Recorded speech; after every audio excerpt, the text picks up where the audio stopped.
இந்த செய்தியை உங்களுக்காக வழங்குவது யூரோ குரூப் மலேசியா.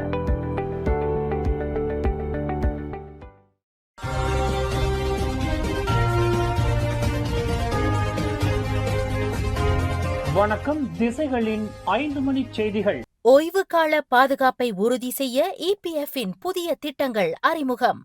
ஊழியர் சேமநிதி வாரியமான இபிஎஃப் ஓய்வூதிய கால நிதி பாதுகாப்பை வலுப்படுத்தும் நோக்கில் லெகசி, மாஸ் மற்றும் ஓய்வூதிய இலக்கு கல்குலேட்டர் ஆகிய புதிய வசதிகளை அறிமுகப்படுத்தியுள்ளது. இதில் குறிப்பாக லெகசி வசதியின் மூலம் 55 வயது மற்றும் அதற்கு மேற்பட்ட வயதுடைய சந்தாதாரர்கள் தங்களின் சேமிப்பில் ஒரு பகுதியை தங்கள் மனைவி அல்லது பிள்ளைகளின் இபிஎஃப் கணக்கிற்கு மாற்றிக்கொள்ள முடியும். எனினும் இந்த மாற்றம் போதுமான சேமிப்பு அளவிற்கும் மேலாக உள்ள தொகைக்கு மட்டுமே பொருந்தும். ஆயுட்காலம் அதிகரித்து வரும் சூழலில் உறுப்பினர்கள் தங்களின் சேமிப்பை சரியாக நிர்வகிக்கவும் வருங்கால சந்ததியினருக்கு ஒரு வாழ்வாதாரத்தை விட்டுச் செல்லவும் இந்த முன்னெடுப்புகள் உதவும் என இபிஎஃப் தலைமை செயல் அதிகாரி அமட் ஜுல்கர்னைன் தெரிவித்துள்ளார். கடந்த மாதம் கோலாலம்பூர் பங்சார் கேளிக்கை விடுதிக்கு வெளியே நடைபெற்ற துப்பாக்கி சூடு சம்பவத்தில் ஒருவரை கொலை செய்ய முயன்றதாக 27 வயது லாரி ஓட்டுநர் மீது இன்று செஷன்ஸ் நீதிமன்றத்தில் குற்றம் சாட்டப்பட்டது. லேகேஸ்வரன் என்ற அந்த லாரி ஓட்டுநர் 41 வயது தொழிலதிபர் பி யோகசுந்தரம் என்பவரை நோக்கி சுட்டதாக குற்றம் சாட்டப்பட்டார். எனினும் தனக்கு எதிரான குற்றச்சாட்டை அவர் மறுத்து விசாரணை கோரியுள்ளார். துப்பாக்கி சூட்டில் காயமடைந்த யோகசுந்தரம் தற்போது மலாயா பல்கலைக்கழக மருத்துவமனையின் தீவிர சிகிச்சை பிரிவில் கவலைக்கிடமான நிலையில் உள்ளார். குற்றம் சாட்டப்பட்ட லேகேஸ்வரன் தலைமறைவாக வாய்ப்புள்ளதாலும் சாட்சிகளை கலைக்கக்கூடும் என்பதாலும் அவருக்கு பிணை வழங்க அரசு தரப்பு வழக்கறிஞர் ஜே பானுஷா எதிர்ப்பு தெரிவித்தார். இதனை ஏற்றுக்கொண்ட நீதிபதி மசுலியானா அப்துல் ரஷீத் பிணை வழங்க மறுத்ததுடன் இந்த வழக்கை ஜூன் 10ஆம் தேதிக்கு ஒத்திவைத்தார். மலேசியாவின் அனைத்து 50 காசு நாணயங்களும் வெறும் 50 காசு மதிப்பு கொண்டவை அல்ல. சில நாணயங்கள் ஆயிரக்கணக்கான ரிங்கிட் வரை ஏலம் போகின்றன. குறிப்பாக 1967, 1968 மற்றும் 1969ஆம் ஆண்டுகளில் வெளியிடப்பட்ட சில 50 காசு நாணயங்கள் அரிய வகை சேகரிப்பாக கருதப்படுகின்றன. சாதாரணமாக இந்த நாணயங்கள் பாதுகாப்பு விளிம்புடன் இருக்கும். ஆனால் தவறுதலாக பல் விளிம்புடன் வெளியான சில நாணயங்கள் இன்று 5000 ரிங்கிட் வரை மதிப்பு பெற்றுள்ளன. நாணயத்தின் வடிவம், அது அச்சிடப்பட்ட ஆண்டு, அதன் தற்போதைய தரம் மற்றும் அச்சிடும்போது ஏற்பட்ட பிழைகள் ஆகியவையே அதன் விலையை தீர்மானிக்கின்றன. இருப்பினும் சாதாரண புழக்கத்தில் உள்ள பெரும்பாலான 50 காசு நாணயங்கள் அதன் முக மதிப்பான 50 காசையே கொண்டிருக்கும் என்பது குறிப்பிடத்தக்கது.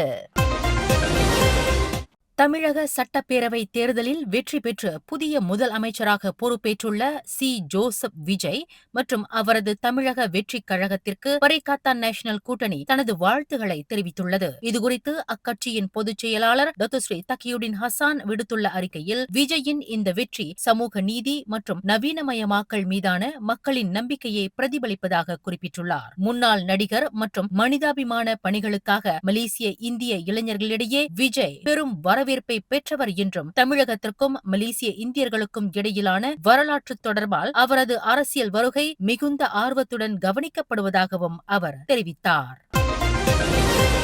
நாடு முழுவதும் அன்னையர் தின கொண்டாட்டங்கள் களை கட்டியுள்ள நிலையில் ஜொஹோர் மாசாய் தமிழ் பள்ளியில் பெற்றோர்களுக்கான சிறப்பு பட்டறை ஒன்று நேற்று சிறப்பாக நடைபெற்றது. மலேசிய தமிழ் அறவாரியத்தின் முன்னெடுப்பில் முன்னாள் தலைமை ஆசிரியர் பஞ்சா அவர்களின் தலைமையில் நடைபெற்ற இந்த பட்டறை இம்பாக் எனப்படும் பெற்றோரும் பிள்ளைகளின் கல்வி வளர்ச்சிக்கு உதவலாம் எனும் கருப்பொருளை மையமாக கொண்டது. பிள்ளை வளர்ப்பில் பெற்றோர்களின் நிபுணத்துவத்தை மேம்படுத்தவும் பள்ளிக்கும் சமுதாயத்திற்கும் இடையிலான உறவை வலுப்படுத்தவும் இத்திட்டம் வடிவமைக்கப்பட்டுள்ளது. கற்றல் திறன்கள், நிதி நிர்வாகம் மற்றும் வளமான வாழ்வு உள்ளிட்ட 10 முக்கிய தலைப்புகளில் 10 வாரங்களுக்கு இந்த பயிற்சிகள் வழங்கப்பட உள்ளன. வெறும் 10 ரிங்கிட் கட்டணத்தில் நடத்தப்படும் இப்பட்டறையில் 10 வாரங்களுக்கு பிறகு பங்கேற்பாளர்களுக்கு சிறந்த பெற்றோர் சான்றிதழ் வழங்கப்படும். மேலும் வசூலிக்கப்படும் அனைத்து கட்டணமும் மலேசிய தமிழ் அறவாரியத்திற்கு அனுப்பப்படும் என்பது குறிப்பிடத்தக்கது.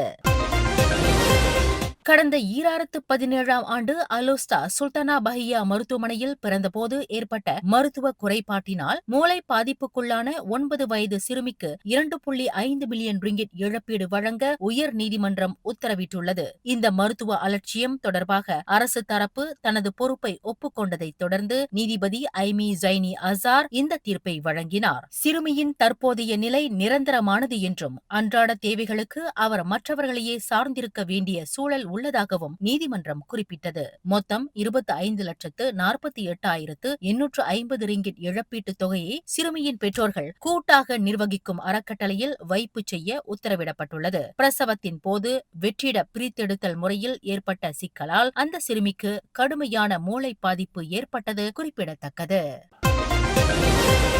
திசைகள் செய்தி ஊடகத்தில் பணியாற்ற விருப்பமா? விற்பனை துறையில் சாதிக்கும் ஆர்வம் கொண்டவரா நீங்கள்? அப்படியென்றால் நாங்கள் தேடுகின்ற நபர் நீங்களாக இருக்கலாம். புதிதாக பட்டம் பெற்றவர்களும் விண்ணப்பிக்கலாம். விண்ணப்பதாரர்கள் சொந்த வாகனத்தை கொண்டிருக்க வேண்டும். மின்னஞ்சல் admin@திசைகள்news.com. தொடர்பு எண்கள் 0361811414 அல்லது 0123516515. கப்பலில் ஏற்பட்ட மோதலில் சீன நாட்டு நபர் ஒருவர் தனது சக ஊழியர்களால் குத்தப்பட்ட சம்பவம் பரபரப்பை ஏற்படுத்தியுள்ளது.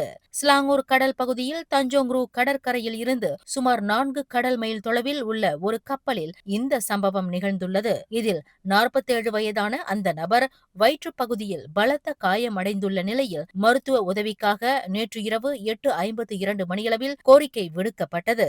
இதனைத் தொடர்ந்து விரைந்து சென்ற அதிகாரிகள் காயமடைந்தவரை மீட்டு சிகிச்சைக்காக துங்கு அம்புவான் ரஹிமா மருத்துவமனைக்கு அனுப்பி வைத்துள்ளனர். இந்த சம்பவம் தொடர்பாக 36 வயதான மற்றொரு சீன நாட்டு நபர் கொலை முயற்சி வழக்கில் கைது செய்யப்பட உள்ளதை தொடர்ந்து இருவருக்கும் இடையே ஏற்பட்ட தகராறே இந்த கத்திக்குத்து தாக்குதலுக்கு காரணம் என்று முதற்கட்ட விசாரணையில் தெரியவந்துள்ளது. மேலும் செய்திகளை தெரிந்து கொள்ள கீழே இருக்கும் பெல் பட்டனை அழுத்துங்கள். உங்கள் மகிழ்ச்சியை வெளிப்படுத்த லைக் மற்றும் ஷேர் செய்யுங்கள். தொடர்ந்து திசைகளோடு இணைந்திருக்க சப்ஸ்கிரைப் செய்யுங்கள்.